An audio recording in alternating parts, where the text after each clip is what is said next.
aking kapatid ay ito ang aking reward sa kanya. Dadalhin ko siya sa Jollibee! Jollibee! Yay! Pagka nag-honor ka ulit, sa ano naman kita dadalhin? Sa Mato! Yay! Paano pag-graduate ay? Pag-graduate ka na syempre, pag-iipunan ko yung iyong motor. Oy. Syempre, ibibigay sa atin yan ni Lord. Kaya, siwala lang kapatid. Opo. Siwala lang. Kakagaling lang namin sa simbahan. Tapos diretso kami sa Solano. Yes. We're so blessed this Sunday kasi nagsimba kaming magkapatid. Kasama namin yung kapatid ko na isa. Tapos si Mama. Si Ate Margie at si Mama. Mother Lori Carreño. Bakit natin iniwan sila? Iniwan natin sila kasi wala silang award. Yan. Ang award na, ang mapagbibigyan ng award sa ngayon ay ikaw muna. Ayan. Bibilan lang naman kita ng medyas. Medyas. Pupunta tayo ngayon para bilhan lang kita ng medyas lang naman. Medyas! Medyas! Oo, nakita ko yung medyas mo. Pakita mo. Pakita mo medyas mo, bro. Oh, ayan. Oh, ayan. May butas. Anong medyas yan? Ano yan? May aircon? May aircon yung medyas mo, bro. Grabe yung medyas mo, bro. May aircon. So, yun na nga ni. Andito na tayo ngayon sa Jollibee. Ayan, masaya ka na, boy? Opo. Ha? Gusto mo yon? Oo. Ayun o, yun. Gusto mo yon? Kahit mga day? So, ayan guys, andito na tayo ngayon sa Jollibee. Ayan, happy ka na? Mag-Jollibee ka na? So, ayan, gusto mo yon? Pakita mo yon. Gusto mo yon? Ayaw.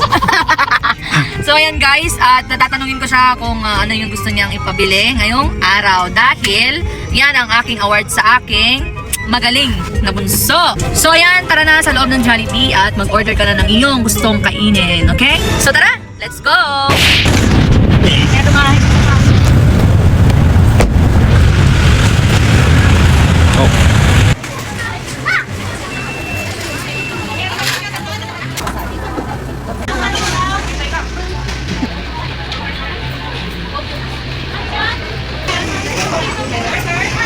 Po, dato Jollibee na na. Dato Jollibee man. Sige po. Po. Jilu naman. Oh, kano mata mamin ha? Ha? Kano mata mamin? So ayan, kakain ng aking kapatid at masaya na siya sa kanya. Jollibee. Ito oh, di ba? Happy ka na? Ha? So ayan guys, kakain muna kaming dalawa. Pengay. Pengay. Wait ka na karoon. Pengay ta sumsumroti kinagaga mo. Ne. Ne, amoy awit at ako tsara. Ay, sumsimpaan na piman. Pa. So nice. Ne. Pa naglinis sila misaanan. Oo, di ba? Po, lilinisan na sila misaan. Awan tigrade dito, eh. Awan gradong dito, eh. Rayman, pakitang talaga na sangkot ka. Pakitang mag-respeto. So, anong sabi mo? Dala-dala mo yun sa? Kahit saan ka magpunta, no? Dala mo ka rin yung respeto mo kahit saan ka mapunta. Yan ang jello. Kahit saang lugar daw. Ganyan siya. Kahit saan siya pumunta, dala-dala niya yung ganyang routine niya. Yung maging, Yan. So, pasok ka na. Pasok ka na sa Jollibee. Sir Jolorens, pwede ka nang mag-start dito sa Jollibee. Yan, pasok ka na sa Jollibee.